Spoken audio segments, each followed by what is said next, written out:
गौतम बुद्ध, त्यांचा धम्म व सावक संघ ह्या तीन रत्नाला अभिवादन.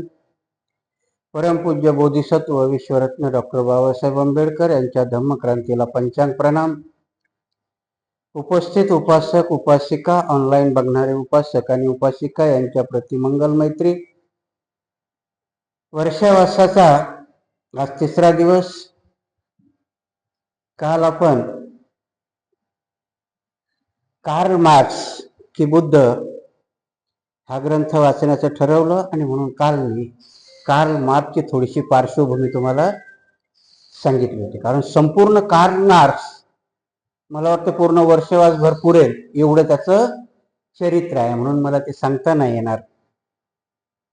काल मी थोडीशी पार्श्वभूमी याच्याकरता सांगितलेली होती की बाबासाहेबांनी थिसिस लिहिला, त्याच्यामध्ये कार्ल मार्क्सचं चरित्र नाही, कार्ल मार्क्सचे तत्वज्ञान आहे, कार्ल मार्क्सनी मांडलेले सिद्धांत आहे, कार्ल मार्क्सची चर्या आहे. आणि त्याच्याबरोबर बाबासाहेबांनी भगवान बुद्धाला कम्पेअर केलेलं आहे. म्हणून ग्रंथ वाचताना तुमच्या डोक्यामध्ये कार्ल मार्क्स असावा, नाही तर मी इथं सिद्धांत वाचत जाईल आणि तो माणूसच माहिती नाही तर ग्रंथ कळणार नाही. आणि मग परत जसं मला काल भंतीजीने एका फोन केला होता आणि त्यांनी सांगितलं होतं तसं ते आपल्या डोक्यावरून जाऊ नये, म्हणून कार्ल मार्क्स थोडा का होईना माहिती असणं गरजेचं आहे. आणि मग तो बाबासाहेब त्यांच्या प्रास्तावनेमध्येच लिहितात, ह्या थिसिसच्या प्रास्तावनेमध्येच लिहितात की मी कार्ल मार्क्सची आणि बुद्धाची तुलना करतोय तर लोक हसतील. बाबासाहेब स्वतः म्हणतात त्याच्यामध्ये, का हसतील तर मी तुलना अशा व्यक्तीशी करतोय की जो एक व्यक्ती 2310 वर्षापूर्वी होऊन गेला आणि त्याच्यानंतर 2310 वर्षांनी एक जन्माला आला, त्याची तुलना मी त्याच्याबरोबर करतोय. आणि ज्याला ते लोक मानतात कम्युनिस्ट ते माझ्यावर हसतील असं बाबासाहेब स्वतः त्याच्यामध्ये म्हणतात. आणि म्हणून ह्या ग्रंथाची, कारण हा प्युअरली बौद्धिक ग्रंथ आहे, ग्रंथ वाचताना जर तुमच्या डोक्याच्या पलीकडे जायला लागला की कुणीतरी एकाने इशारा करायचा, मग आपण थांबत जाऊ. कारण कुठले बुद्धाच्या काळामध्ये बुद्ध प्रवचन द्यायचे तर ते परचित्तगामी होते. पुढे बसलेली सभा कुठल्या चित्ताने बसली हे बुद्धाला कळायचं, मी परचित्तगामी नाही. कारण तुमच्या चित्तात काय चाललंय ते तुमचं तुम्हालाच कळतंय की नाही माहिती नाही, माझंही मला कळत नाही. आणि म्हणून आपण संकोच न बाळगता, मी एक साधारणतः 40-45 मिनिटाचा आपण पिरियड हा ठेवूया एका तासातला, आणि मला जेवढं रंजक करता येईल किंवा जेवढं सुटसुटीत करता येईल, जेवढं आपल्याला सामान्य मेंदूला पेलवेल एवढ्या भाषेत करण्याचा प्रयत्न करेल. कारण ते म्हणतात ना की ओझ जेवढं उचलता येईल तेवढं उचलावं, जास्त उचलायला गेलं तर एक फजिती होते. आणि म्हणूनही आता आपण हे ओझ तर उचलण्याचा प्रयत्न करतोय. बघूया, मला उचलता आलं तर दोघाला सावरायचा प्रयत्न करायचा. माझ्याकडनं तुम्ही बाबासाहेबाच्या बुद्धिमत्तेची अपेक्षा करू नका, कारण तो हिमालय आहे आणि आपण कुठेतरी एक छोटासा काजबा आहोत. त्या हिमालयाला धडक देण्याची पात्रता आपली नाही. आणि म्हणून बाबासाहेबाचे ग्रंथ आपल्याला 100% कळतील असा कोणी दावा करू नये. कारण बाबासाहेबाची विद्वत्ता ही खूप मोठी होती आणि म्हणून त्या विद्वत्तेच्या थोडंफार जवळ जाण्याचा आपण सगळेजण मिळून प्रयत्न करूया. हा ग्रंथ बाबासाहेबांनी का लिहिला तर मी छोटीशी पार्श्वभूमी काल तुम्हाला सांगितली की त्यावेळेचा तो घुसळणीचा काळ होता. आपल्याला ही 3000 वर्षाच्या गुलामगिरीतून बाबासाहेब एका स्वतंत्र याच्यामध्ये घेऊन येत होते आणि देशही नेमका पारतंत्र्यातून बाहेर आला होता. म्हणजे दोन्ही बाजूनी एक तर देशावर गुलामी होती आणि त्या गुलामीच्या गुलामीत आपण होतो. म्हणून बाबासाहेब म्हणतात ना की मी स्वातंत्र्य लढा 2 ठिकाणी लढत होतो. तुम्ही इंग्रजापासून गुलामीची सुटका करत होता, तर मी त्या इंग्रजाच्या राज्यामध्ये असलेल्या गुलामापासून मी माझी स्वतंत्रता मागत होतो. म्हणजे 2 ठिकाणाहून मागत होतो. आणि म्हणून बाबासाहेब महात्मा गांधीपेक्षाही मोठे स्वातंत्र्य योद्धा आहे. कारण चालता चालता काहीतरी हस्तगत करणं हे खूप सोपं आहे, पण जे हस्तगत करायला खूप मोठं दिव्य लागतं आणि ते हस्तगत करणं किंबहुना अवघड असतं, ते बाबासाहेबांनी त्यांच्या हयातीत मिळवलं. एका ठिकाणी मला वाटतं त्यांचं नाव नाही येत मला, पण जब्बार पठालांनी जेव्हा डॉक्टर बाबासाहेब आंबेडकर हा पिक्चर बनवला तेव्हा त्याचं जर्मनीमध्ये ओपनिंग झालं होतं. जर्मनीमध्ये ओपनिंग झालं, तिथल्या एका बाईने तो पिक्चर पाहिला आणि ती एवढी मोटिवेट झाली की ती जब्बार पठालाला येऊन म्हटली, हे दुसऱ्याने सांगितलेलं, मी माझं नाही सांगत, जब्बार पठालाला येऊन म्हणाली की तुम्ही किती कल्पक आहात, की असं तुम्ही कल्पनेनं एक चित्र निर्माण केलं की एका माणसाने एक घटना जाळली आणि दुसरी घटना लिहिली. एका जन्मात हे कसं शक्य आहे, पण तुम्ही कल्पनेने पात्र उभं केलं. ते जब्बार पटेल म्हणाले, माझी आई हा कल्पनेतलं पात्र नाहीये, हे खरोखर आमच्या देशात घडलेलं पात्र आहे.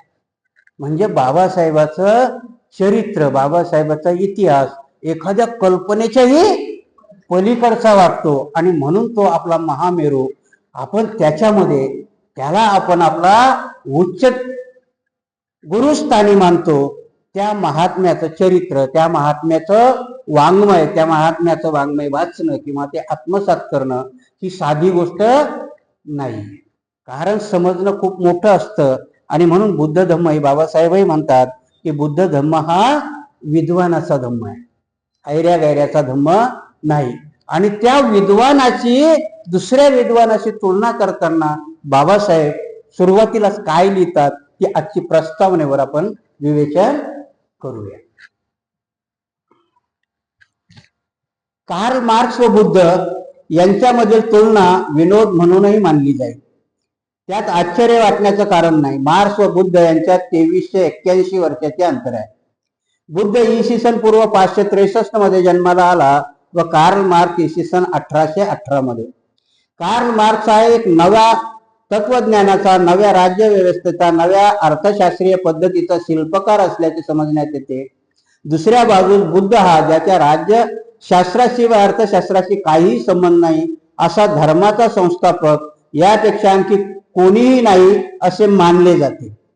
अशा प्रदीर्घ कालखंडाचे अंतर असलेल्या व वेगवेगळ्या विचार क्षेत्राचे व्यापलेल्या या दोन व्यक्तिमत्वामधील तुलना अथवा विरोध विचारार्थ मानणे बुद्ध की कार्ल मार्क्स हे या निबंधाचे शीर्षक विचित्र वाटणे स्वाभाविक आहे.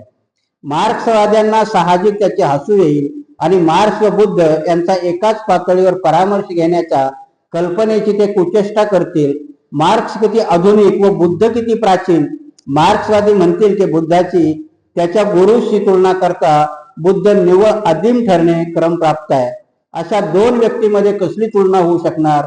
मार्क्सवादी बुद्धापासून काय शिकू शकणार आणि बुद्ध मार्क्सवाद्यांना काय शिकवू शकणार. काहीही असो, या दोहोंमधील तुलना आकर्षक व बोधपर आहे. दोघांचेही वाचन झाले असल्यामुळे व दोघांच्याही तत्वज्ञानात रस असल्यामुळे त्यांच्यातील तुलना करण्याचे काम माझ्यावर येऊन पडले. जर मार्क्सवाद्यांनी त्यांचे पूर्वग्रह मागे सारले आणि बुद्धाचा अभ्यास केला व त्याची भूमिका काय होती हे समजून घेतले तर मला खात्री वाटते की ते त्याचा रोग बदलतील. बुद्धाचा उपवास करण्याचे त्यांनी ठरवले असल्याने ते त्याची प्रार्थना करू लागतील अशी अपेक्षा करणे अर्थात अवाजवी होईल. परंतु एवढे मात्र नक्की होऊ शकेल की त्यांनी दखल घ्यावी असे त्यांच्या येण्यायोग्य बुद्धाच्या शिकवणुकीतून काहीतरी आहे हे त्यांच्या लक्षात येईल. ही बाबासाहेबांनी लिहिलेली प्रस्तावना. तर ह्या प्रस्तावनेमधून काय सिद्ध होतं की बाबासाहेब, मी जसं काल तुम्हाला सांगितलं की बाबासाहेबाला हा ग्रंथ का लिहावा लागला किंवा हा शोधाचा निबंध त्यांना का लिहावा वाटला हे आपण काल जरी निश्चित केलं तर आपण पहिल्या गोष्टीने जर तुलना केली तर तुलना करतानाच दोघांच्या काळामध्ये एवढा फरक आहे की बुद्ध इसवी सन पूर्व 563 मध्ये जन्माला येतात त्यावेळेची परिस्थिती आणि कार्ल मार्क्स जन्माला येतो त्यावेळेची परिस्थिती याच्यामधलं एवढं अंतर आहे. त्या 2381 वर्षाच्या अंतरात मी जसं काल म्हटलं की काळ कुठल्याही महापुरुषाला सहन करत नाही. भगवान बुद्धाच्या बरोबर त्यावेळेचीच त्यांचे सहा ठिकाणी त्यांनी विद्या घेतली होती. पण त्या 6 ठिकाणी घेतलेल्या गुरुचं एकाचंही नाव 2300 वर्ष चालत आलेलं नाहीये. काळ कोणालाही आपल्या उदरात घेऊन वाटचाल करत नाही. त्या काळावर हवी होणारे खूप मोजके माणसं असतात. त्याच्यापैकी भगवान गौतम बुद्ध. आज 2800 वर्ष झाले तरी काळाला अजून भगवान बुद्धाला दाबता आलं नाही, अजूनही चालत आहे. आणि म्हणून या एवढ्या वर्षाच्या अंतराने काळ ज्याला दाबू शकला नाही, 2300 वर्षानंतर जन्माला येणारा कार्ल मार्क्स. कधी कधी आपण काय म्हणतो की जुनं विसरून जा आणि नव्याचा अंगीकार करा. साधी मन असते की नाही, जुनं जाऊ द्या, द्या सोडून द्या. पण काही जुनं असं असतंय की ते जुनं होतच नाही. तसं बुद्धाचं तत्वज्ञान आहे, ते कधी जुनं झालंच नाही, प्राचीन कधी झालंच नाही. आणि म्हणून कुठलेही धर्म, मी तुम्हाला त्याच्याच करता सांगितलं की भगवान बुद्धाच्या त्रिपिटकावरती बऱ्याचशा व्याख्या झाल्या, ज्याला टीका म्हणतो आपण. पण त्याच्यामध्ये चेंज करावं असं कुठल्याही टीकाकाराला काही सापडलं नाही. होऊन काय झालं तर बौद्ध धर्मामध्ये शाखा निर्माण झाल्या, स्कूल निर्माण झाले. पण बुद्धाचं तत्वज्ञान काही कोणाला बदलता आलं नाही. कारण बदलण्यासारखं त्याच्यात काहीच नव्हतं. त्याला प्राचीन असं म्हणताच आलं नाही. चालत आलेलं प्रत्येक काळामध्ये ते लागू पडण्याजोगं तत्वज्ञान होतं. आणि म्हणून 2300 वर्षापूर्वी जरी बुद्ध जन्माला आले तर कार्ल मार्क्सही एका अर्थाने बुद्धच मांडत होता, फक्त त्याला ते कळत नव्हतं. आणि म्हणून बाबासाहेब म्हणतात की बुद्ध उद्रास समावणं कधी कधी होतं की नाही. आपण काही गोष्टी वाचल्या नसतात पण तर्कबुद्धीने आपण सांगून जातो आणि तिसरं म्हणतो हे या पुस्तकात आहे.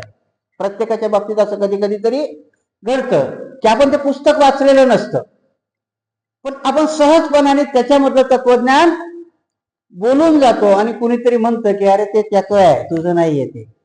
आणि मग आपल्यालाही संभ्रम पडतो की मी त्याचं वाचलं नाही पण मी बोलून गेलो. आणि म्हणून म्हणताना कधी कधी म्हणतात की चारवाकाचं दर्शन तिथल्या लोकांनी जाळून टाकलं. चारवाकाचं दर्शन काय केलं, जाळून टाकलं. दर्शन जरी जाळलं, इथं बसलेल्यापैकी 90% लोक आपण चारवाक आहोत. कारण चारवाकाचं दर्शन काय आहे, खा प्या मजा करा, ना पुढचा जन्म आहे ना मागचा जन्म आहे, आपणही तेच करतो. जवळजवळ 90% लोक तेच करतात. पण आम्हाला त्याचं लिटरेचर माहिती नाही. त्याचं लिटरेचर ह्या लोकांनी जाळून टाकलं. आणि त्याचं लिटरेचर कुठे येतं तर त्याच्या विरोधात ह्या लोकांनी काय बोललं त्याच्यावरूनच फक्त खाली लिटरेचर पुढे येतं. आणि म्हणून पहिला प्रश्न त्यांच्या काळाचा येतो की कार्ल मार्क्सला आणि भगवान बुद्धाची तुलना होऊ शकते का. बाबासाहेब म्हणतात कोणाला विचित्र वाटेल पण ती तुलना होऊ शकते. कारण बाबासाहेब बघायचं, कारण हे समजणं खूप डोक्याचं आहे. बाबासाहेब याला दर्शन म्हणतात.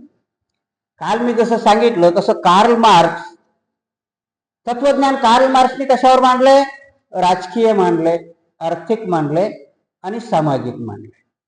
आर्थिक याच्यावरही तो मजुराला केंद्रबिंदू मांडतोय, दुसऱ्या बाजूला भगवान बुद्ध माणसाला केंद्रबिंदू मांडताय. कार्ल मार्क्स राज्य व्यवस्था कशी असावी याच्याकरता तो सांगतो की मजुराला हात देतो की नुसती फॅक्टरी ताब्यात घ्यायची का नाही, तो पूर्ण राज्य सत्ताच ताब्यात घ्यायला सांगतो. दुसऱ्या बाजूला भगवान गौतम बुद्ध वज्जीला सल्ला देतो. अजातशत्रू जेव्हा येतो की मला वज्जीवर आक्रमण करायचं, दूत पाठवतो बुद्धाकडे. याच्यामध्ये नाही, मी तुम्हाला जे सांगतोय ना तर मग परत पुस्तक वाचायला म्हणतात भंतीजी तुम्ही कुठून सांगितलं. तुलना करताना की वज्जीच्या याच्यावरती अजातशत्रूला आक्रमण करायचंय तेव्हा दूत पाठवतो भगवान बुद्धाकडे आणि त्यांना विचारतो की मला आक्रमण करायचंय, मी सक्सेस होईल का. तेव्हा भगवान बुद्ध आनंदाला म्हणतात की आनंदा वज्जी एकत्र बसतात का. भगवान बुद्ध काय म्हणतात त्याला, एकत्र बसतात का. त्या गावाची ते वयोवृद्धाचा सन्मान मागतात का, त्यांच्या देशातली स्त्री सुरक्षित आहे का. भगवान बुद्ध हे आनंदाला सांगत असतात आणि आनंद सांगतात की हो भगवान बुद्ध 2 वर्षापूर्वी तुम्ही त्या गावात जाऊन जो दिलेला उपदेश आहे वज्जी अगदी तंतोतंत तसा पाळतात. आणि मग भगवान बुद्ध म्हणतात की अजातशत्रूला त्या वज्जीला जिंकता येणार नाही. कार्ल मार्क्स काय सांगतोय मजुराला, सगळेजण एकत्र या. भगवान बुद्ध 2700 वर्षाच्या पूर्वी वज्जीला सांगतात. आणि आपण इथे बाबासाहेब जसं म्हणतात की नाही, की त्यांनी सामाजिक, आर्थिक आणि राजकीय कार्ल मार्क्स ह्या गोष्टी सांगतो. आमच्या सगळ्यांची संकल्पना काय, की बुद्धाने फक्त धार्मिक अधिष्ठान दिलं असं आपण समजतो. आणि इथेच बुद्ध समजण्याची गल्लत करून जातात. आणि म्हणून भगवान बुद्धाची गल्लत अशी होते, की प्रत्येक जण काय म्हणतात, की भगवान बुद्ध एक धर्म संस्थापक आहेत. कार्ल मार्क्स धर्माच्या विरोधात तो एवढा बोलतो, की प्रत्येक धर्माला तो अफूची गोळी म्हणतो. अफूची गोळी म्हणजे एक प्रकारचं मादक द्रव्य जर सेवन केलं तर कुठल्याही माणसाची बुद्धी भ्रष्ट होते. आणि तो धर्माला अफूची गोळी सांगतो. म्हणजे जे जे बी धार्मिक माणसं आहेत ते अफूच्या गोळीसारखे आहेत. बाबासाहेब इथे म्हणतात, यांनी सगळे धर्म वाचले, बुद्धच वाचला नाही. कारण बुद्ध जर वाचला असता तर याची डेअरिंग झाली नसती. याची धर्माला अफूची गोळी म्हणण्याची डेअरिंग झाली नसती. कारण याला उदाहरण देताना बाबासाहेब सांगतात, की प्रत्येक धर्म सांगतो, जसं तू मजुराला सांगतोस की तुझ्या श्रमाचा फायदा मालक घेतोय, तुझं जे सरप्लस व्हॅल्यू आहे, तू निर्माण केलेल्या वस्तूची विक्री करून तुझा मालक त्याचा फायदा घेऊन श्रीमंत होतो. भगवान बुद्धांनी एक खूप अगोदर सांगितलं. भगवान बुद्धाची व्याख्या आपल्याला कळायला थोडी अडचण होते. आणि म्हणून त्याच्यामधल्या जातक कथा बाबासाहेब नाकारताना जातक कथेला बाबासाहेब बुद्धीची जोड देतात. जातक कथा घडल्या ह्या मी काल्पनिक मानतो, पण त्या कथा टाकाऊ आहेत असं बाबासाहेब म्हणत नाहीत. कारण त्या जातक कथेमध्ये अर्थशास्त्र आहे. कारण त्या जातक कथेमध्ये अर्थशास्त्र आहे, त्या जातक कथेमध्ये बौद्धिकता आहे. आणि तीच बौद्धिकता कार्ल मार्क्स मांडण्याचा प्रयत्न करतो. कारण त्यांनी बुद्ध मानला नाही. कारण बुद्ध जर त्यांनी वाचला असता तर त्याने ती व्याख्या केली नसती. आणि म्हणून बुद्ध जसा येशू ख्रिस्त एका देवाचा हवाला देतो, त्या देवाचा मी पुत्र आहे सांगतो. मुसलमानाचा मोहम्मद पैगंबर मी अल्लाचा प्रेषित आहे असं सांगतो. आणि त्याच्या पुढे जातो तो. येशू ख्रिस्ताच्या पुढे जाऊन काय सांगतो, आता मी शेवटचा आहे, माझ्यानंतर कोणी येणार नाही. म्हणजे आता मी सांगतो हेच तुम्हाला ऐकणं जरुरी आहे. जे कुराण पाठवलं ते अल्लाने माझ्या मार्फत पाठवलं. बाबासाहेब म्हणतात इथपर्यंत त्यांनी वाचलं ख्रिश्चनाचं, की तो देवाचा पुत्र आहे आणि म्हणून देव त्याच्या मार्फत आपल्याला निरोप पाठवतो, हे मान्य केलंच पाहिजे अशी त्याची कंडिशन आहे. जर त्याने बुद्ध वाचला असेल तर बुद्ध म्हणतो माझं ऐकू नका, कारण अफूची गोळी नाहीये. कारण अफूची गोळी घेतली की माणूस भान हरवतो, तर बुद्ध नावाचा धम्म संभ्रमात गेलेल्या माणसाला भानावर. हा जो फरक आहे, आणि हा फरक जर कार्ल मार्क्सला कळाला असता तर मग मात्र कार्ल मार्क्स असा म्हणाला नसता. कारण दोघांचाही केंद्रबिंदू काय आहे, माणूस आहे. एकाचा माणूस कामगार वर्ग आहे आणि एकाचा सर्वसामान्य माणूस आहे. आणि या सर्वसामान्य माणसाचं हित दोघालाही साध्य करायचंय. पण एक जण साध्य करत असताना दुसऱ्या मार्गाला नाव ठेवतो, तर भगवान बुद्ध त्याच्यामध्ये सामावून घेऊन त्याला चालायला शिकवतात. म्हणून ह्या दोन गोष्टी करत असताना जसा राज्यशास्त्र, अर्थशास्त्र आणि समाजशास्त्र याच्यामध्ये कार्ल मार्क्स फरक करत नाही. कार्ल मार्क्स ह्या तिन्ही गोष्टी ताब्यात घ्यायला सांगतो भगवान बुद्ध माणसाला केंद्रबिंदू मानून. कारण काय होतं की जसं कार्ल मार्क्स हे बुद्धाला अर्थशास्त्री मानायला तयार नाही. बाबासाहेब इथे लिहितात की आपण जास्तीत जास्त भगवान बुद्धाला काय मानतो, एक धर्म संस्थापक आहे. की भगवान बुद्धाने काय सांगितलं की तुम्हाला निर्वाणाला जाता येईल. भगवान बुद्धाचं फिलॉसॉफी शक्यतो कुठल्याच लोकांना अजून चांगली कळालेली नाही. काही गोष्टी अशा असतात की भगवान बुद्ध म्हणतात की सुदृढ शरीरामध्ये सुदृढ जे मन असतं ते तुम्हाला धम्म शिकवत असतं. मला सांगा, आजारी माणसाला धम्म कळेल का? त्याचं पूर्ण लक्ष त्या आजाराच्या वेदनेत असेल, तो धम्म समजून घेईल नाही. आणि म्हणून भगवान बुद्धाचं तत्वज्ञान ह्या तिन्ही गोष्टीला लागू पडतं, पण अजून ते आम्ही ऍक्सेप्ट करायला तयार नाही. ज्या दिवशी, म्हणून मी सांगितलं ना तुम्हाला की बुद्ध ज्या दिवशी बाबासाहेबांनी बुद्ध पूर्ण स्वीकारला, आणि म्हणून बाबासाहेब शेवटच्या याच्यात म्हणतात की आता माझं राहिलेलं आयुष्य मी फक्त बुद्ध धर्माच्या प्रचाराकरता वापरेल. काय होता त्याचा अर्थ? खरंच बाबासाहेब बिना राजकारणाचे राहू शकले असते का? त्यांना माहिती होतं की बुद्ध मला राजकारणही शिकवतो, बुद्ध मला अर्थकारणही शिकवतो, बुद्ध मला धर्मकारणही शिकवतो, आणि बुद्ध पवित्र शिकवतो. घालून शिकवतात का? नाही. एवढं सोपं आहे ते की बुद्ध भिक्षूला, कारण भिक्षूचा धम्म, बुद्धाचा धम्म कुणी वाहून न्यावा ही बुद्धाची अपेक्षा आहे? भिक्षूनी वाहून न्यावा, आणि तो सर्वसामान्यांना सांगावा. आणि म्हणून तेवढा मंत्र दिला जातो की चरत भिक्खवे चारिकं बहुजन हिताय बहुजन सुखाय लोकानुकंपाय अत्था हिताय. आम्ही अर्धीच वाचली, लोकानुकंपाय बहुजन हिताय बहुजन सुखाय. ह्या एका एका शब्दाचं नेरेटर करायला गेलं तर भगवान बुद्ध सर्वजन हिताय का नाही म्हटले, याच्यावर विचार करावा लागेल की नाही तुम्हाला? म्हणजे भगवान बुद्ध यथार्थ आहेत, काल्पनिक आहेत का? किंवा कुठेतरी भविष्यातल्या कल्पनेत तुम्हाला घेऊन जातात का? नाही. भगवान बुद्ध यथार्थ ज्ञान शिकवतात तुम्हाला. कुठलाही कल्पना विलास किंवा वाणी विलास करायला शिकवत नाही. आज तुम्हाला कृतीशील बनवण्याचा प्रयत्न करतात. म्हणूनच त्या भिक्षूला सांगतात की तुला बहुजनाच्या हितासुखा करता नुसतं विहारात बसून प्रवचन द्यायचंय का? नाही. नुसतं आपण काय म्हणता येईल त्याला, की लोकांच्या पुढे विचार मांडला आणि तुम्ही असं वागा असं सांगून भागेल का? आणि म्हणून पुढचं वाक्य येतंय चरत भिक्खवे चारिकं. चालत चालत भिक्षा करत करत करायचंय, विहारात बसून नाही. कारण कृतीशील भिक्षू दिसला पाहिजे. जर कृतीशील भिक्षू नाही दिसला तर लोक त्याचं अनुकरण करणार नाही. मला यायला उशीर झाला. एक छोटी गोष्ट सांगतो तुम्हाला की आपण अध्यात्माच्या बाबतीत कसे मागे आहोत. मी परवाला विपश्यनेहून आलो आणि नेमका इथे पाऊस सुरू होता. माझ्या मुंबईच्या पूर्वश्रामाच्या कुटुंबालाही माहित होतं की मी विपश्यनेला गेलो, कारण फोन बंद असायचे ना. आणि मग 26 तारखेला नेमका मी कुटीमध्ये आलो आणि त्याचा फोन आला. बरं, ते बी असे हुशार की त्यांनी व्हिडिओ कॉल केला की काय करतात म्हणून. आणि मी नेमके कुटी गळत होते आणि त्याच्या खाली भांडं लावत होतो. आता त्यांनी बघितलं, ते तिकडून विचारतात कुटी गळते का काय? म्हटलं तिचं नावच कुटी आहे, ती जर नाही गळाली तर तिला कुटी कसं म्हणता येईल? आहे की ना? ती गळालीच पाहिजे ना, कुटी आहे म्हणजे गळालीच पाहिजे. जे मला कळालं पण त्यांना नाही कळालं. आज सकाळी गाडी घेऊन 3 जण हजर.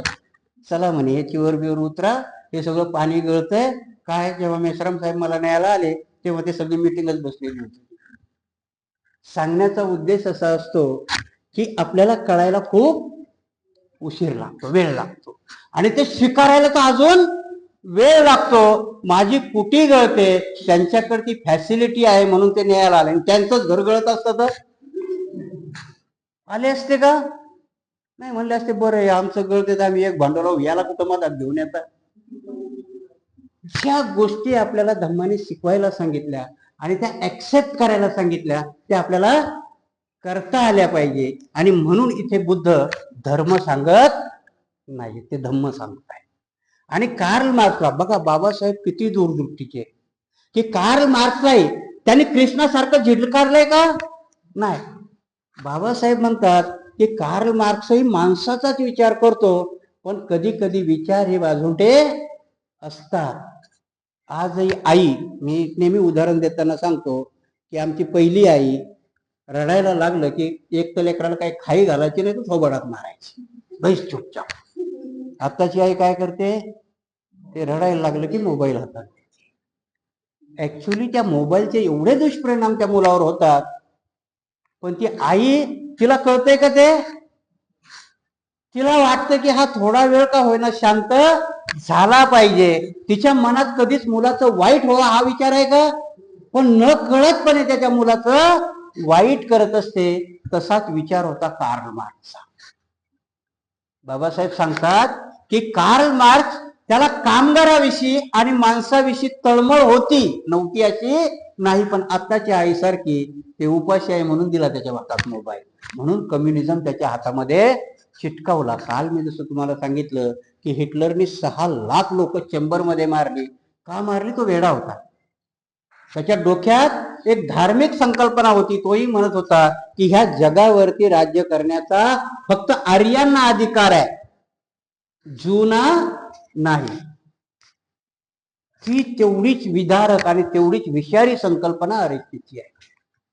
जर तुम्ही गोवळकरचं पुस्तक वाचलं बंच ऑफ थॉट, तर त्या बंच ऑफ थॉट मध्येही तो म्हणतो, तो तर एवढं घाणेरडं लिहितो आणि अजूनही त्या पुस्तकावर बंदी नाही, तो एवढं घाणेरडं लिहितो की प्रत्येक समाजातल्या बाईनी पहिला मुलगा नंबोद्रीपाद ब्राह्मणापासून निर्माण करावा आणि त्याला ह्या देशावर राज्य करायचा अधिकार आहे. त्या हिटलरपेक्षा पण हा भयानक आहे.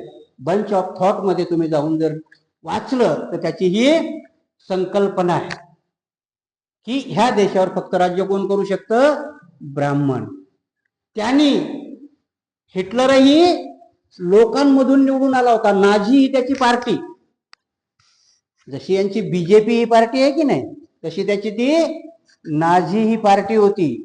आता जे आमचे नरेंद्र मोदी ज्या मेडलीला जाऊन भेटतात की नाही चॉकलेट द्यायला, ती त्या पक्षाची पंतप्रधान आहे. कुठे पाणी मुरतंय हे तुम्ही लक्षात घ्या. 1947 यांच्या हिंदू महासभेचा डॉक्टर मुंजे जाऊन हिटलरला भेटून येतो. यांचा जो ड्रेस कोड आहे की नाही, तो हिटलरच्या प्रेरणेने घेतलेला आहे, हातचड्डी आणि शर्टाचा, बुटाचा. आताही तुमचा मोदी याची सगळ्यात जास्त प्रिय मैत्रीण कोण आहे? मेलोडी आहे, जी नाझी पक्षाची पंतप्रधान आहे. तिने हिटलरचा उदय करून निवडून आलेली आहे ती आता. आणि म्हणून की काही गोष्टी जशा असतात तशा त्या खरोखर नसतात. आणि म्हणून भगवान बुद्ध तर्काच्या पुढे जायला सांगतात ना. भगवान बुद्ध काय म्हणतात? नुसतं तर्काला पटलं म्हणून स्वीकारू नका. तर त्या तर्काला तर पटलंच पाहिजे, पण त्या तर्काला पटण्याबरोबर ते माझ्या हिताचं आहे का? तर्काने जरी पटलं तरी ते माझ्या हिताचं आहे का? परत याच्याही पुढे जायला सांगतात की ते माझ्या हिताच्या असण्याबरोबर दुसऱ्याच्या परहिताचं तर नाही ना. आणि जर ते माझ्या हिताबरोबर दुसऱ्याच्याही हिताचा असेल तर त्याला स्वीकारा, हे बुद्ध सांगतात. म्हणजे कार्ल मार्क्सच्या किती पुढे आहेत ते? कार्ल मार्क्स तो कंपनीच्या मालकावर तिरस्कार करायला शिकवतो. भगवान बुद्ध देवदत्ताविषयी तिरस्कार बाळगत नाही. देवदत्ताने अंगावर हत्ती सोडला, देवदत्ताने दगड लोटला आणि सगळा भिक्षू संघ म्हणतो की भगवंत, देवदत्ताने तुमच्या विरोधात एवढं केलं तरी भगवंत मैत्री देतात आणि भगवंत सांगतात की हे कर्मफळ आहे. कारण मी आणि देवदत्त असंख्य जन्मापासून एकमेकाला, आणि ती कडी तुटत नाही, कडी तोडावं लागते. जर कडी तुटत नसेल तर धम्म कळणार नाही. आणि म्हणून भगवान बुद्ध म्हणतात की याच्यातली कडी कधी तुटेल तर दोघातला कुठला ना कुठला जोपर्यंत निर्वाणाला जात नाही तोपर्यंत कडी तुटणार नाही. आणि तशाच प्रकारची गोष्ट आहे की धम्मपदामध्ये असेल किंवा कुठं असेल, बाबासाहेबाला ग्रंथ लिहिण्याचा प्रसंग का ओढावला? तर त्याच्याच करता ओढावला की जगामध्ये सुख नावाची गोष्ट शोधण्याकरता पूर्ण जग पळतंय. आपण सगळेजण सुखाकरताच भटकतो की नाही, पण प्रत्येकाच्या सुखाच्या व्याख्या वेगवेगळ्या. जेव्हा बाळ असतं त्याला फक्त आईच्या कुशीत सुख असतं, आहे की नाही? जास्त काही नाही. त्याची बुद्धी कुठपर्यंत असते? फक्त आईच्या कुशीपर्यंत असते. पण ते जसं जसं मोठं होतं, म्हणून मी सांगतो ना कधी कधी की बायकांना बघा, माणसाला जास्त नाही पण बाईला पोरग मोठं झालं की सून कधी घरात आण, असं होतं की नाही? मोठी अपेक्षा तिचीच असते. विनोद असतो पण धम्मा इथून सुरुवात होतो. सून आणायची, त्या पोराच्या अगोदर हिचीच जास्त नाही. ती नाकी तोंडी अशी असली पाहिजे, उंचीला तेवढी पाहिजे. माझा पोरगा कसा राजबिंडा आहे, तो कसा आहे, इथं दिसतो काळा कुळकुळीत पण हिच्या करता राजबिंडाच असतो. आता ती सून तर घरात असते पण मात्र 15 ते 20 दिवसानंतर त्या दोघीची उंदरा मांजराचं भांडण सुरू होतं. सगळ्यात जास्त उत्साही असणारी बाई सगळ्यात जास्त भांडखोर बनते. का बनते? तर हीच असुरक्षितता आहे. कारण तोपर्यंत तिच्या संकल्पनेतली, तिच्या घरात असलेल्या तिच्या मुलीने 1000 चुका केलेल्या असतात, पण तिला त्या दिसत नाही. कारण एक संकल्पना बांधलेली असते. आणि मात्र सून घरात आली की तिने अनावधानाने जरी तिच्या हातून चूक झाली तरी मग मात्र ही तिच्या आईचा उद्धार करते, तिचा नाही करत. तुझ्या मायनं तुला हेच शिकवलं. आता त्या बिचारीचा काय दोष? 18 वर्ष वाढवली, चांगली मोठी केली आणि तुमच्या घरात पाठवली तरी त्या बिचारीचा उद्धार. आणि हे गोलचक्र आहे. जसं तुम्ही तुमच्या सुनेचा उद्धार करता, तुमची पोरगी गेली की त्याच्या दुप्पट तिचा करता. फिट्टम फाट असते सगळं. म्हणून भगवान बुद्ध म्हणतात की जे पेराल ते उगवत, निसर्ग आणि व्याजासहित परत येतं. ते एक दाना पेरला की वरच्या कंसाला 1000 दाणे येतात. तसंच आहे, तुम्ही जर दुःख किंवा तुम्ही जर तिरस्कार. परत एक उदाहरण सांगतो, त्रिपिटकामधलं आहे. एका राजाची राजकुमारी आहे. राजकुमारी अहंकारीच असते ना. आणि त्याच वेळेस राजकुमारी आरशामध्ये बघून आपले केस विंचरते. आणि त्या वेळेला एक भिक्षुनी दरवाजात चारिका करायला येते. अरंत भिक्षुनी आहे. आता ही कंगवा केस करता करता हिच्या हातातला कंगवा खाली पडतो. आणि ही राजकुमारी आहे म्हणून हिला कोणालाही ऑर्डर द्यायची सवय आहे. माणसाच्या चित्तातला फरक सांगतो तुम्हाला. ती मागे वळून बघते, दारावरती भिक्षुनी आहे. त्या भिक्षुनीला सांगते तो कंगवा उचलून मला दे, मग देईल मी तुला भिक्षा. अरंत भिक्षुनी आहे. परत मनात विचार करते, अरंत भिक्षुनी आपल्या दिव्य चक्षुनी बघते की हिने मला काम, म्हणजे अरंत भिक्षुनीला काम सांगितलं, अकुशल कर्म सांगितलंय. जर हिने हे अकुशल कर्म केलं तर ह्या अकुशल कर्माचं फळीला भेटणारच आहे. पण मी जर हा कंगवा नाही उचलून दिला तर ही दुसरं अकुशल कर्म करेल, कारण ती माझी नफरत करेल. म्हणजे दुसरं अकुशल कर्म घडेल. पहिल्या अकुशल कर्माकरता ती दिव्य दृष्टीने बघते काय होईल. तर जास्तीत जास्त हिने मला नोकराचं काम सांगितलं तर पुढच्या जन्मात ही नोकराने होईल. पण जर मी नाही उचलून दिलं आणि माझी नफरत केली तर मात्र ही असंख्य कल्पापर्यंत प्रेत योनीमध्ये पडेल. आणि झट्ट दिवशी ती कंगवा उतरते आणि तिच्या हातात देते. कारण त्या भिक्षुनीला करुणा येते की असंख्य कल्प योनी ही प्रेत योनीत पडल्यापेक्षा पुढच्या जन्मात नोकरानी झालेली परवडेल. अशाच एका ठिकाणी भगवान बुद्ध जातात आणि ती राजाची दासी असते. त्यावेळेस भगवान बुद्ध तिच्याकडे बघून हसतात आणि आनंद विचारतात का असले. ही कथा भगवान बुद्ध सांगतात. विचारण काय असतं की आपण आपल्या हाताने करत असलेलं काम आहे. म्हणून धर्माच्या दृष्टीने बाकी धर्माने काय शिकवलं असतं, त्याला शाप देण होय मोकळा. जर कृष्णाचा माणूस गेला असत त्याने शापच दिला होता ना, मला काम सांगतो तू, पुढच्या जन्मात कुबडी होशील, पुढच्या जन्मात आंधळी होशील, काहीतरी असा शाप देऊन गेला असतो पुढे निघून. भगवान बुद्धांनी करुणा शिकवली की बघ याला काय प्रायचित्त भेटणार आहे आणि त्यातल्या त्यात कमी भेटलं पाहिजे तुझ्या हातून. म्हणून काही गोष्टी धम्माच्या आपण जेव्हा शिकतो तेव्हा पूर्ण विचारांती केल्या पाहिजे.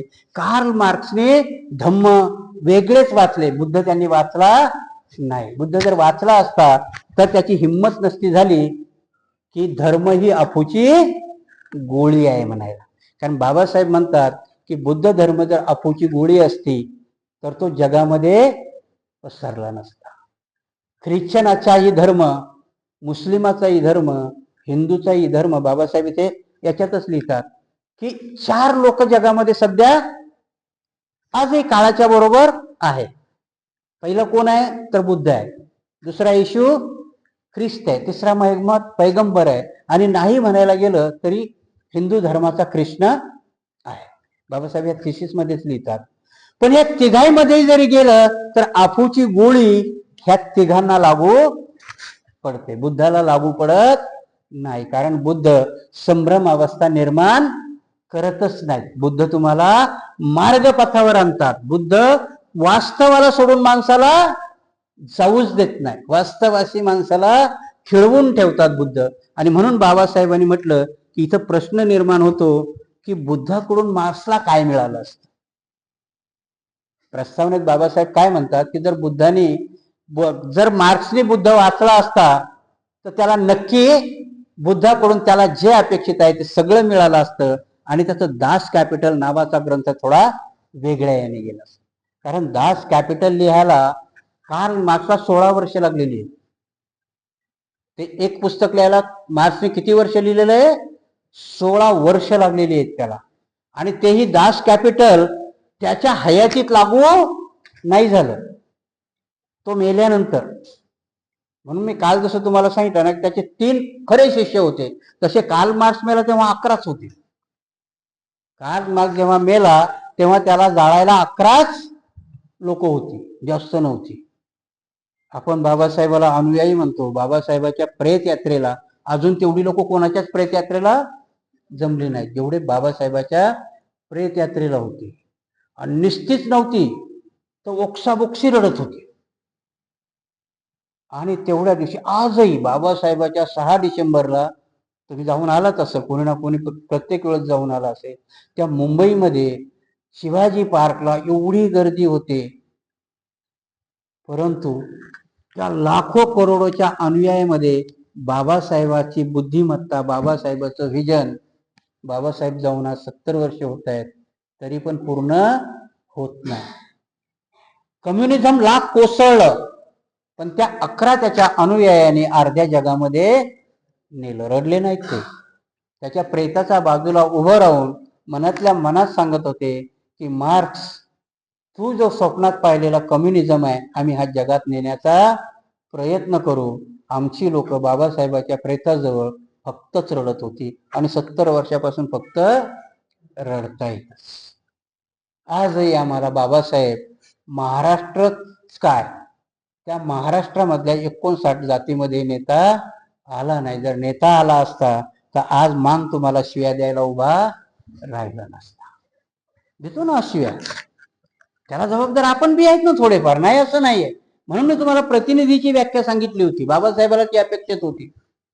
आता कधी कधी खाजगीत लोक म्हणतात, आमचे भिक्षू लोकही कधी कधी म्हणतात, अहो जे मांग लोक बाबासाहेबाचं नाही ऐकलं ते तुमचं ऐकणार आहेत तो म्हणतात खाजगीत मध्ये. आणि म्हणून बाबासाहेबांनी माझ्या विरोधात बोरकर नावाचा महार उभा राहिला म्हणून त्यांनी शांत बसायला पाहिजे होतं का? नाही ना, असे असतात काही. आजही तसे बोरकर त्या अकोल्यामध्ये आहेत, फक्त आडनावं बदलले. कधी धोत्रे होतं तर कधी काहीतरी होतं. आणि म्हणून बाबासाहेबांनी आपल्या पुढे धडा घालून दिला होता की लोकशाही सारखंच आपलं शासन असावं. बुद्धाची टीचिंग तशीच होती.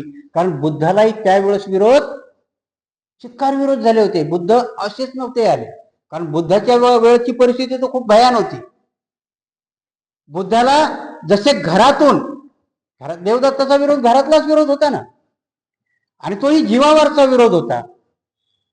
तसाच त्यांना विरोध चिंचा नावाने आणि सुंदरी नावाच्या बाईनेही केला ना, पार त्यांच्या चारित्र्यापर्यंत गेली.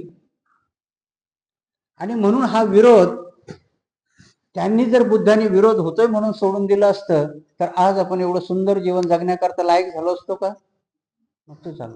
आणि म्हणून बाबासाहेब म्हणतात की कार्ल मार्क्सची तुलना करणं मला क्रमप्राप्त वाटतंय की त्या वेळे आईची भूमिका आहे कार्ल मार्क्सची, की जिला माहिती आहे की मोबाईल दिल्यानंतर पोराची नजर खराब होणार आहे तरी तिने ती पोराच्या हातात मोबाईल देते. तसंच होतं कार्ल मार्क्सचं. कार्ल मार्क्सला माहिती होतं की ह्या सिद्धांताने मी कामगाराचं राज्य सांगता सांगता दुसरी हुकुमशाहीच जन्माला येणार आहे हे माहिती असतानाही त्यांनी कम्युनिझम हातामध्ये दिला. आणि त्या कम्युनिझमनी उजव्यांनी जेवढा संहार केला तेवढाच यांनीही केला आणि शेवटी कोलॅप्स झाला.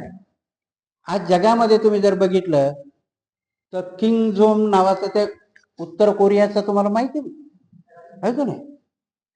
त्याला क्रूर कर्मा म्हणतात त्या देशातली लोक. तुम्ही कधी कधी विचार करतो की का राहतात मग त्या देशात लोक? तो जर एवढा क्रूर कर्म आहे तर त्या देशातले लोक तर काही पळून नाही गेली ना.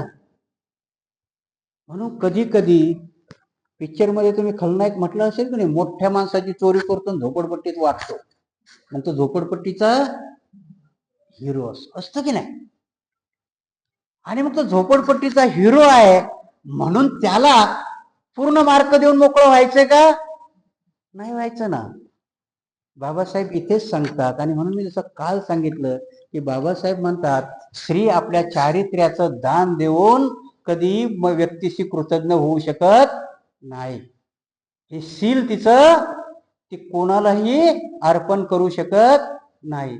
तसंच राष्ट्र आपली सॉव्हरनिटी म्हणजे आपलं प्रभुत्व देऊन कुठलंही राष्ट्र स्वतंत्र होऊ शकत नाही. आज तुमची सॉव्हरनिटी डोनाल्ड ट्रम्प खाऊन बसला. बाबासाहेबांचे शब्द बघा, धर्म असाच नसतो. आपण कधी कधी मला खाजगीमध्ये म्हणतात, भंतेजी कशाला एवढं मोठं मोठं सांगता हो, आपलं काम थोडी ते. आपल्याला तेच कळत नाही. आणि म्हणून म्हणतात ना की दुसऱ्याच्या घराला लागलेली आग माणूस जर बघत बसतो तर त्याचा थेंब कधी तुमच्या घरावर येऊन पडेल याची काही शाश्वती नसते. आणि म्हणून दुसऱ्याचं घर जळत असताना बिलकुल बघू नये, पाण्याची बाटली घेऊन धावावं. आणि म्हणून जर डोनाल्ड ट्रम्प आणि हे करत असेल तर भिक्षूंनी लोकांना सावध करणं हे गरजेचं आहे. कारण हे जर तुमचे सार्वभौमत्व गेलं तर पहिली कुऱ्हाड कोणावर पडेल, तर ती तुमच्यावर पडेल. कारण त्यांना ते कधी कधी विचार करा ना तुम्ही, ब्राह्मणाला कळत नसेल का की आपण गुलामीत जाऊ म्हणून, तरी ते असे निर्णय का घेतात? कारण त्यांना गुलामीत उपयोगिता आहे. राज्य करायचंय, क्षत्रियाला लढावं लागतं. ब्राह्मणाला माहितीये तो क्षत्रियाला राजा करतो आणि त्याचा पुरोहित होतो आणि हळूच त्याच्या कानात सांगतो मी सांगेल तसं राज्य. हे करायचंय त्यांना.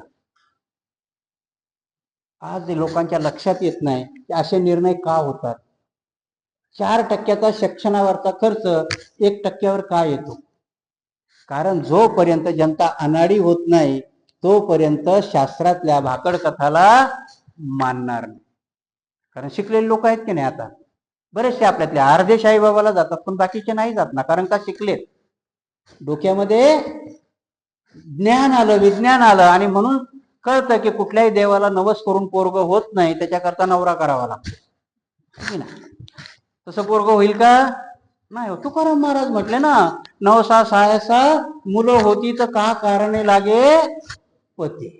तुकाराम महाराज म्हणजे समजावण्याचा किती चांगला उद्देश हेतू होता त्यांचा, की बाई ग नवस केल्याने काही मिळत नाही, तुला तुझे प्रयत्न करावे लागतील. बाबासाहेबांनी तेच सांगितलं, ते बुद्धांनी तेच सांगितलं. किती सुंदर व्याख्या प्रत्येकाने आपापल्या रिपीट न करताना केल्या. भगवान बुद्ध अत्तदीप भव म्हणतात, महात्मा फुले म्हणतात, विद्ये विना मती गेली, मती विना गती गेली, गती विना वित्त गेले, वित्ता विना शूद्र खचले, आणि एवढे अनर्थ एका अविद्येने. भगवान बुद्धांनी तेच झालं, अत्तदीप भव. मग तुझी विद्या तूच कमवायची. तेच बाबासाहेब पुढे सांगतात की शिका, संघटित व्हा आणि संघर्ष करा. वाक्याचे अर्थही तेच आहे पण वेगवेगळ्या परिप्रेक्षमध्ये सांगितलेले. आणि म्हणून भगवान बुद्ध जर कम्युनिझमला काय देऊ शकले असते तर वास्तववाद देऊ शकले असते. आजही मी कधी कधी सांगतो ना की माणूस एक तर भूतकाळात जगतो किंवा भविष्य काळात पळतो, वर्तमानात थांबत नाही. कारण वर्तमानाचं आयुष्य खूप छोटं असतं. आत्ताचा क्षण वर्तमान आहे, अजून 10 मिनिटांनी तो भूतकाळ होणार. वर्तमानाचं आयुष्य खूप असतं. म्हणून क्षण प्रतिक्षण सावध राहणं हे बुद्धाचं वाक्य आहे. जो क्षण प्रतिक्षण सावध राहतो तो वर्तमानात जगतो. आणि कार्ल मार्क्सने जर बुद्धाचं तत्वज्ञान स्वीकारलं असतं तर मात्र कार्ल मार्क्स दास कॅपिटल लिहिलं असतं त्यांनी, पण ते वेगळ्या पद्धतीने लिहिलं असतं. आणि धर्म ही अपूची गोळी आहे असं तो निश्चितच म्हणू शकला. तर मग आताच्या काळामध्ये बुद्ध तर नाही आहेत. बाबासाहेब याच्यामध्येच लिहितात की मार्क्स कडून बुद्धाला काय भेटणार आहे. दोन्हीची तुलना झाली पाहिजे ना, की मार्क्सला बुद्धाकडून काय भेटणार आहे आणि मार्क्स कडून बुद्धाला काय भेटणार आहे. तर बुद्धाला भेटण्यासारखं मार्क्स जवळ असं काहीच नाही. कारण बुद्धांनी कार्ल मार्क्सला जे अपेक्षित आहे ते 2310 वर्षापूर्वीच सांगून ठेवलेलं आहे. म्हणून जी संकल्पना आहे, कारण त्याची आताही बाबासाहेबांच्या वेळेस लोक तेच करत, संभ्रम झाला. मी काल अण्णाभाऊ साठीची तुम्हाला साक्ष दिली ना, आजही लोक संभ्रमित आहे. आणि आपण म्हणतात ना की असूया असते. जर शेजारी शेजारी असेल तर दोघांमध्येही असूया असते. जर एखाद्या माणसाने ते कृत्य केलं तर विरोधक नेमकं विरुद्धच करतो.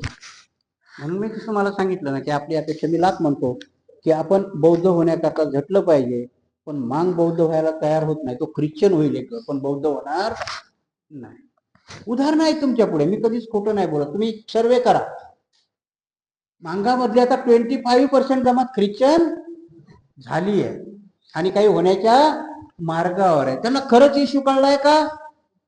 नाही, फक्त महार बुद्ध झाले मग आम्ही ख्रिस्ती होऊ. ते दोन सवतीसारखं भांडण आहे. कारण तो दोन सवतीचं माहिती आहे का, ती एक जवान असते आणि एक म्हातारी असते. मग जी म्हातारी असते तिला वाटतं नवरा माझ्यासारखा दिसला पाहिजे, म्हणून त्याच्या डोक्यातले काळे केस उपटते. तिच्यासारखा दिसला पाहिजे ना. आणि जी जवान असते तिला वाटतं तर मग ती सफेद उपटते. दोघी जणी मिळून त्याला टकलं बोल.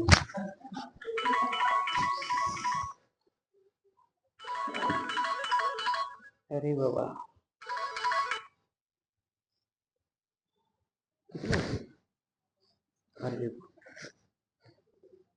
हे दोन प्रश्न आपण घेतलेत. कारण काय झालं की मला आमच्या श्रावस्ती बुद्ध विहारामधल्या महिला मंडळाने सांगितलं की अर्धा वर्षापासूनचा इथे करा, आणि त्यांनी कबूल करून घेतलेलं. तिकडे 3 ते 4 करता, इकडे 4 ते 5 करा. त्यांचा जसा फोन होता, त्यांना वचन दिलंय. आजचा आपण प्रश्न आपला इथे थांबूया. रोज थोडा थोडा त्यांच्याकडे वेळ देतो, कारण तुमच्या लोकांचं पुण्य आहे त्या पदरी, कारण तुम्ही मला मोठं बनवलंय. नाहीतर मी कोणाच्याही स्मृतीत नव्हतो किंवा संपर्कात नव्हतो. आता मला परत कालही खूप दुरून फोन आला की भंतेजी